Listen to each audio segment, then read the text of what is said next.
Welcome to Matters Financial and Geopolitical from a Frontier, and thank you for stopping by. Just to remind you, this Saturday, Mindspeak returns at the Intercontinental. We serve breakfast from 9:30. We start at 10 a.m. Our guest is Frank Matsart. He's the CEO of Trademark East Africa, trying to be a catalyst for growth in the East African community. Very interesting bird's eye view. Looking forward to hosting Frank. We serve breakfast from 9:30. We start at 10. And if you want to know what Mindspeak's all about, do have a look at a link on Rich Wrap-Up called What is Mindspeak? My macro thoughts return to what I wrote on the 1st of December, which is that the US has emerged as the new price setter for the oil market. I'm going to put up an image that Robert Allen Ward tweeted: 20 fastest growing countries in 2015, many in Africa, 2 BRICS, China and India. But interestingly, Papua New Guinea is going to be the fastest growing country. Home thoughts, given the very sad events that happened in Mandera, it took me back to John Keats, who was a poet I studied for O-level. That age, when you're 13, 14, 15, extremely sensitive, Keats sort of resonates. He died very young, felt life so passionately, and says this: "I've been astonished that men could die martyrs for their religion. I have shuddered at it. I shudder no more. I could be martyred for my religion. Love is my religion, and I could die for that. And I could die for you. My creed is love, and you are its only tenet." 2 more quotes from Keats. "Touch has a memory. There is nothing stable in the world. Uproar's your only music." Benjamin Netanyahu has called an early election. He said, "I will not tolerate any opposition in my government. My conclusions are he has surely bagged votes from the right via Gaza and a more robust pro-Zionist engagement in Jerusalem." Put up an image of Gaza, and if you correlate that sort of thing with elections, you'll find there's a lot of correlation. I'll also put up an image of the Prime Minister. The Taliban released a video of its operation inside an Afghan airbase. This was a link I found via Channel 4 News. The footage purports to show Taliban fighters involved in the operation, which is said to have lasted around 48 hours and caused the enemy heavy losses. The video, which is 30 minutes long, begins with a small introduction, followed by images of the Mujahideen in training, as well as words from the opposition being captured and admitting their own defeat. The footage is said to end with a message from the Islamic educator Mullah Muhammad Omar Mujahid. Channel 4 News cannot independently verify the video. I was just telling my fellow Rufus, who runs my media, that there seems to be a huge business in media for terrorists. It's extraordinary the amount of footage that they're churning out, and the quality of it, frankly. And this was going back to that other point I was making about how all this propaganda is not facing into the countries. So, for example, IS 8% appeal rate, according to that research I saw, 46% appeal rate in Qatar, 8% in Syria. You're not talking to the Syrians. You're talking to the Qataris, and then you're talking to this whole bunch of people who are living in the Western world, to whom this is really, I think, optimally appealing to. I'll put up an image from the tweet of Channel 4 News. My conclusions are this: this is the Taliban surge. And I wonder where Mullah Omar is, the fellow who said in 2001, "I'm considering 2 promises. One is the promise of Allah, the other of Bush. The promise of Allah is that my land is vast. The promise of Bush is that there is no place on earth where I can hide, that he won't find me. We shall see which promise is fulfilled. He's believed to be about 52 years old now and remains at large, and credible information about him is very scarce. New research about HIV says it's evolving to become less deadly and less infectious. Well, that's a good thing. The team at the University of Oxford shows the virus is being watered down as it adapts to our immune systems. Jeune Afrique is inviting us to help them choose the African of the Year. I'll put up the image with which they advertised that. And then I came across two very old pics on Twitter again, celebrating the end of Prohibition, 1933, and isn't it a remarkable photograph? And then the second photograph, equally remarkable, Iranian woman in the era before the Islamic Revolution, 1960. And that too made me think. And then finally, I haven't picked up any photographs, but there's a war photography exhibition at the Tate Modern. The FT has a slideshow. That link is on the Rich Wrap-Ups as well. Euro breaking down here, 123.87, touched 123.58 November 7th, which was the weakest level for the euro since August 2012. You know, I think it's going to parity next year. Dollar index 88.64, dollar going much higher in my view. Japanese yen 119.22, touched 119.44, which was the highest level for the dollar since August 2007. Swissy 0.9716. Pound 156.48, Aussie 0.8409, touched 0.8392, and that was the lowest since July 2010. India rupee 61.935, South Korean won 11.1311, Rial 256.81, Egyptian pound, nothing can move that Egyptian pound, 714.79. And the South African rand, softer 11.12.34. My target is 12 sometime in 2015. The dollar has gained 9.6% in the past year. The euro down 1.1%, and the yen down 7.4%. And the yen is the biggest decliner. Dollar index, I'll put up a 3-month chart, and I think it's headed a lot higher. The gauge has risen 9% in 2014. That's the Bloomberg Dollar Spot Index. As I said, in August, the dollar's been punching much higher. If things tip big, the dollar might soar. 1st September, I said the dollar has embarked on a meaningful and broad-based rally as investors anticipate a rate hike in the US ahead of all other developed economies. And then on the 29th of September, the point I'm making is that the dollar has just started getting going. There will be blood in the water. There is a small window if we want to be the sharks, I said. And then on that note, I'll put up the photograph of the shark in the Dubai Mall. Euro dollar, 123.87. I think we're headed to parity in 2015. And then I like this photograph, Palm Springs Art Museum.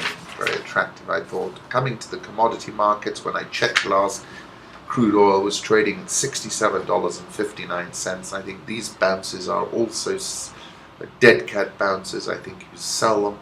My target remains 50. I think it's a Darwinian thing.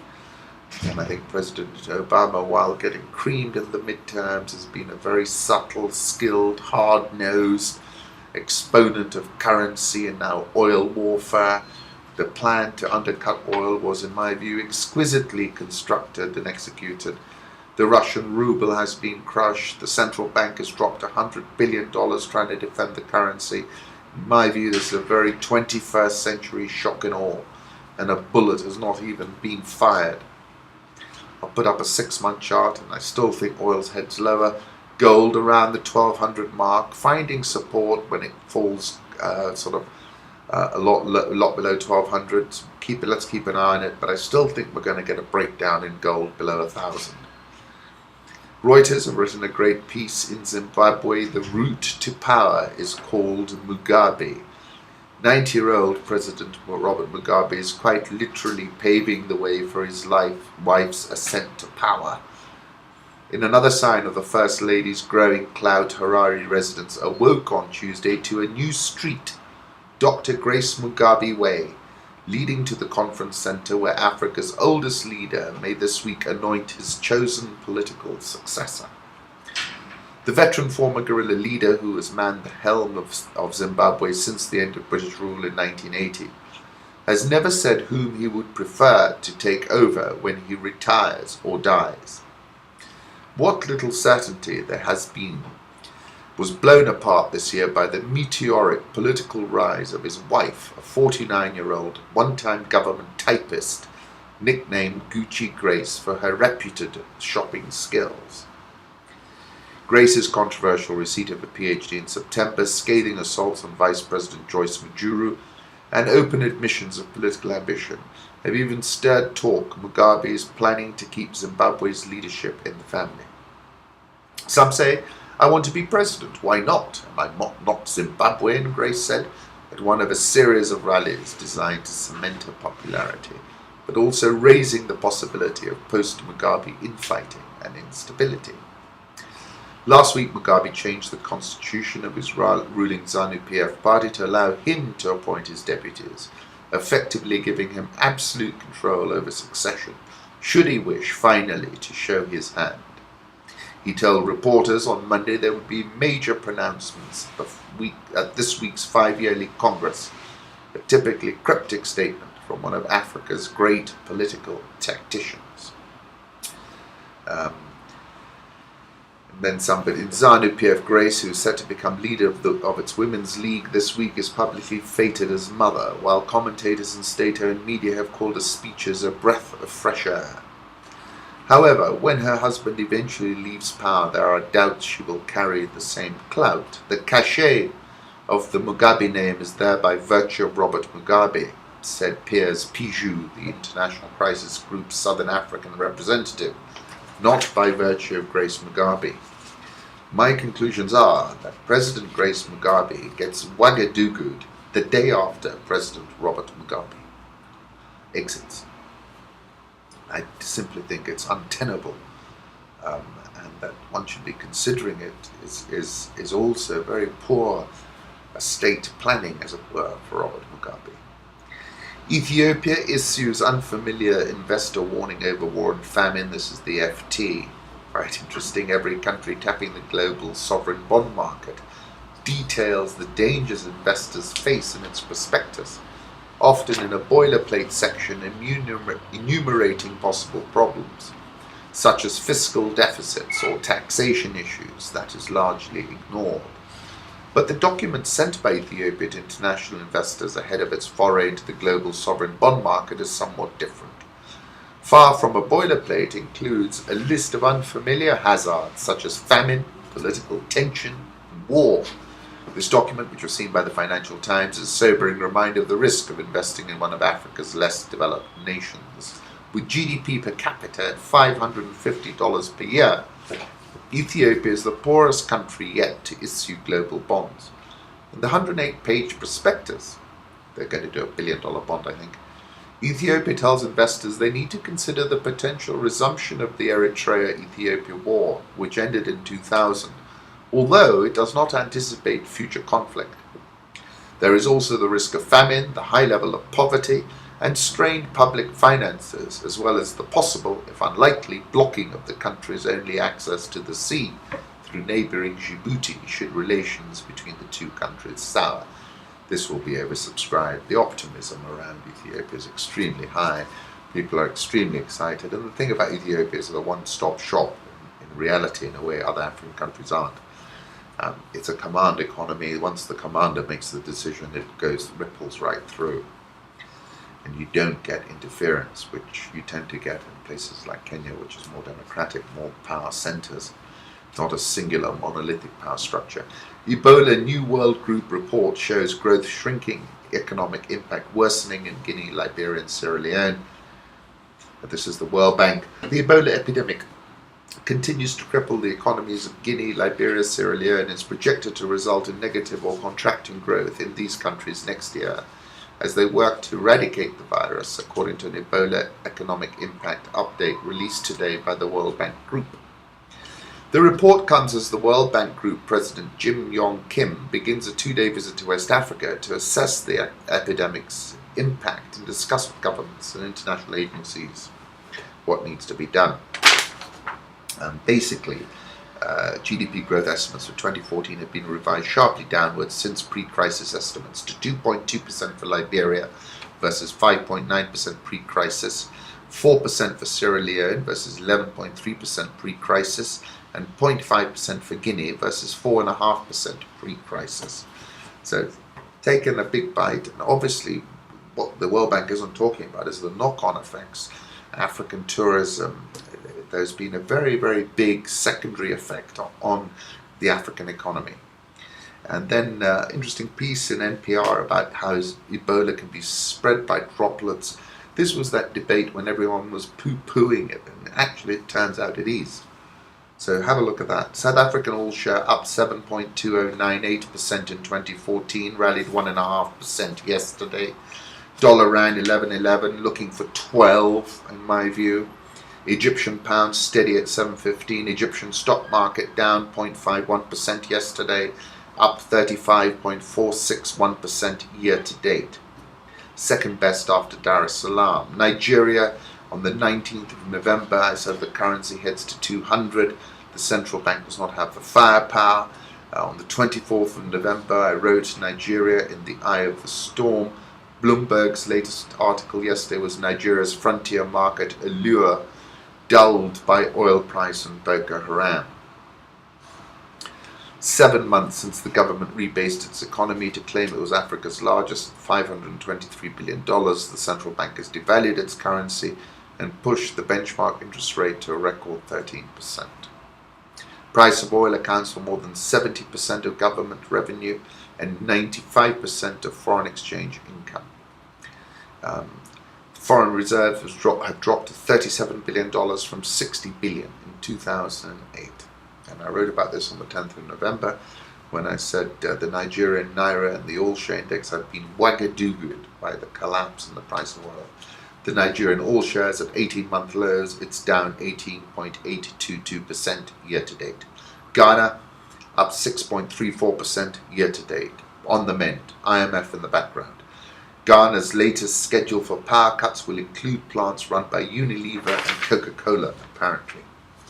Coming here to Kenya, President Uhuru Kenyatta said on Tuesday he had nominated a new interior minister and accepted the resignation of the head of the police.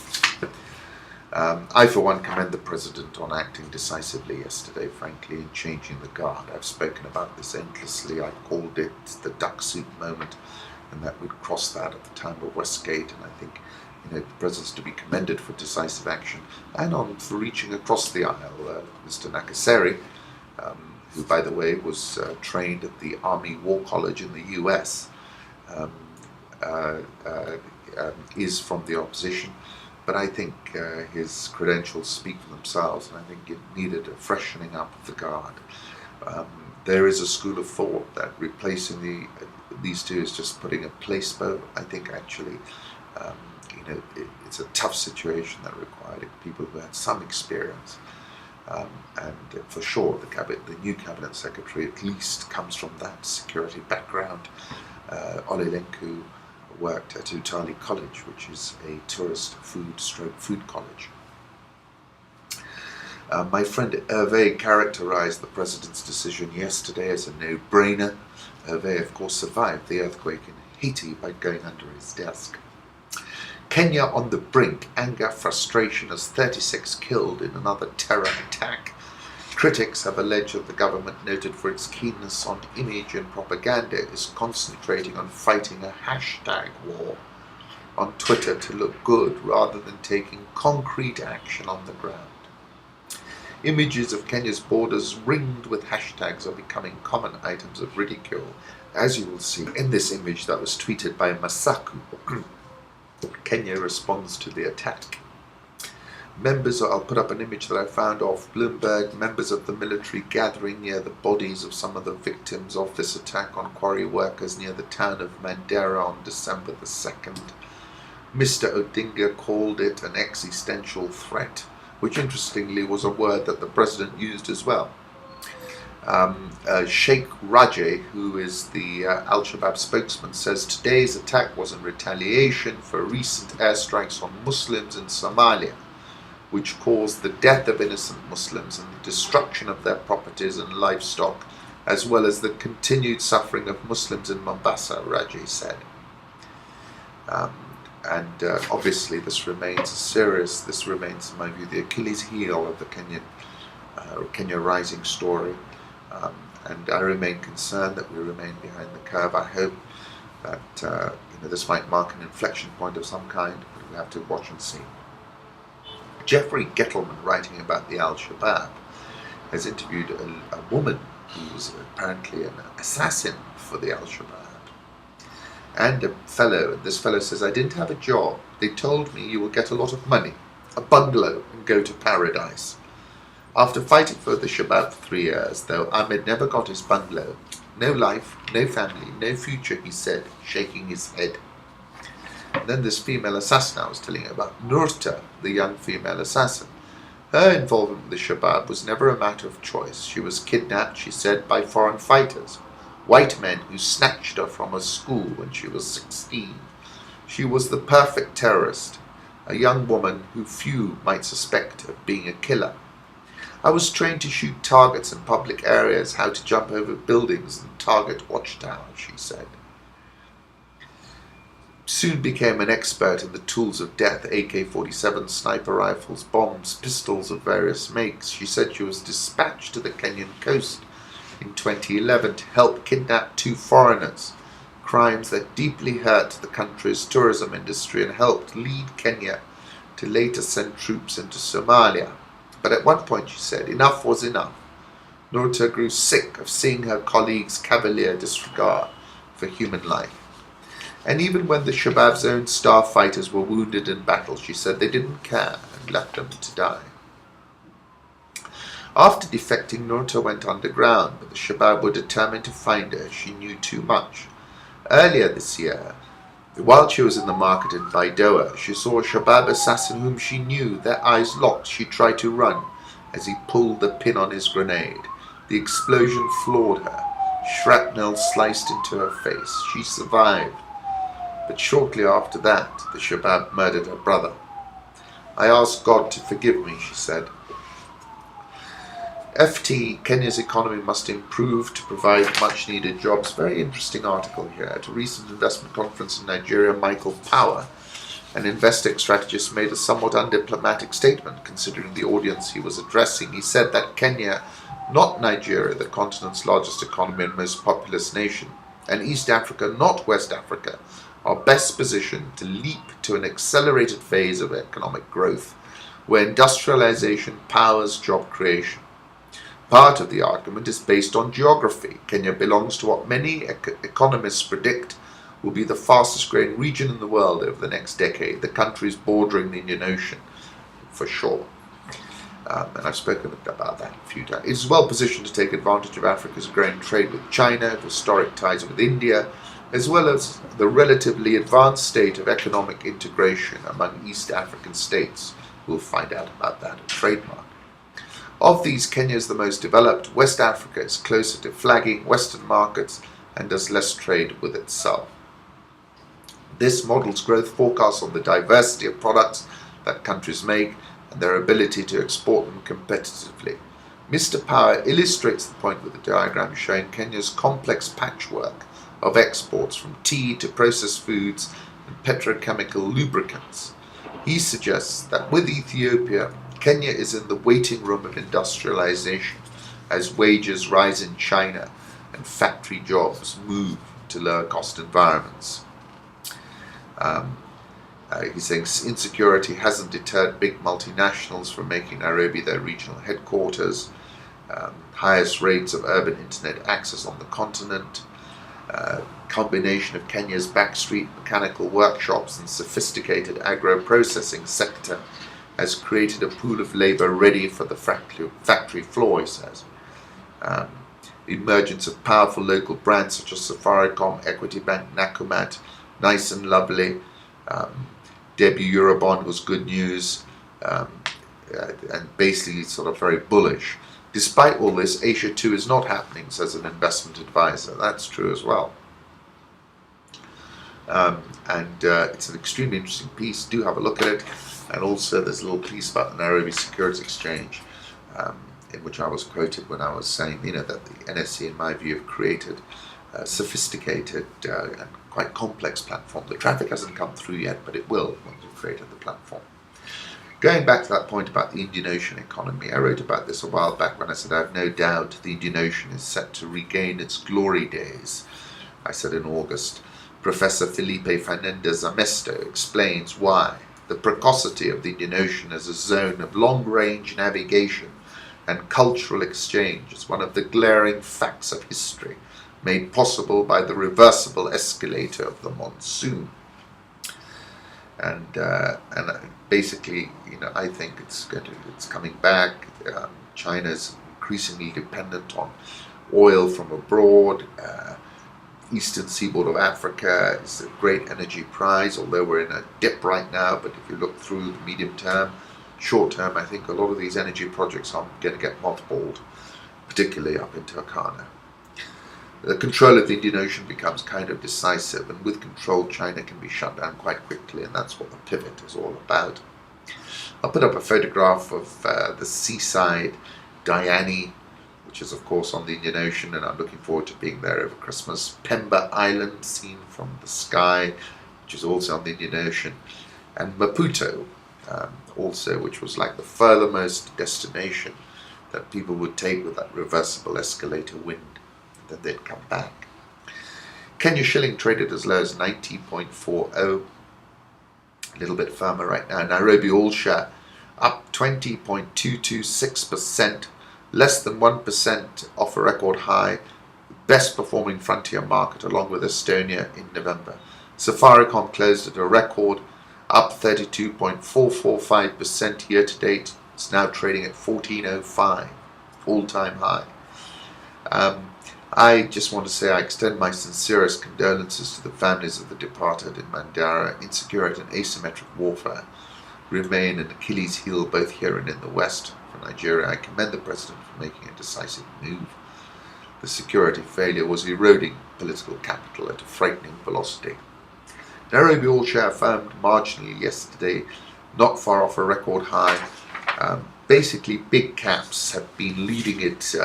Safaricom was up 0.36% at a new record yesterday. EABL, by the way, has rallied 13.6% over the last 4 weeks and supported this push higher. A lot of debate this morning on social media regarding Kenya Airways' hedging policy. I was quite forthright in some of the comments I made. It's absolutely key that we get some visibility on that because oil prices have fallen dramatically. Those agreements will potentially require margin in order to make them whole. That will be a very, very tricky situation to manage. But let's leave it there and let's find out what is going on with those hedges. Once more, thank you for stopping by. Hope to see you on Saturday. 9:30 breakfast. If you can't make breakfast, we start at 10 a.m. Mara Ballroom, Intercontinental. Frank Matzart, Trademark East Africa, all about matters East Africa.